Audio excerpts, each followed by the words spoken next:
Is your Bradford White water heater not producing hot water? Let's start with the essential troubleshooting steps to identify and fix the problem. First, we need to check the basics. The troubleshooting steps differ depending on whether you have an electric or gas water heater. For electric models, ensure the power supply is connected, check if the circuit breaker has tripped, and locate the reset button. For gas models, verify the gas supply valve is open and the pilot light is lit. Circuit breakers are a common culprit.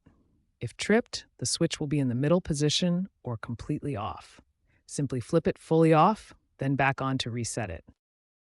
The reset button location varies by model type. On electric heaters, it's typically behind the upper thermostat cover. On gas heaters, look near the gas control valve. Newer Bradford White water heaters feature LED diagnostic indicators that display status codes. These codes help pinpoint specific issues, making troubleshooting more efficient. If these preliminary checks don't solve the problem, the next step involves component-specific troubleshooting to identify and replace faulty parts. When preliminary checks don't solve the problem, it's time to examine specific components.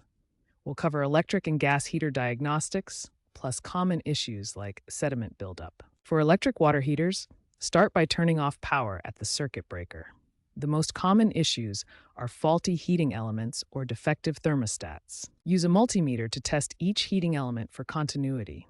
If there's no continuity, the element is defective and must be replaced. Also, test the thermostat to ensure it's regulating temperature properly. Now let's look at gas water heater components, which have different diagnostic requirements. Gas water heaters require different diagnostics.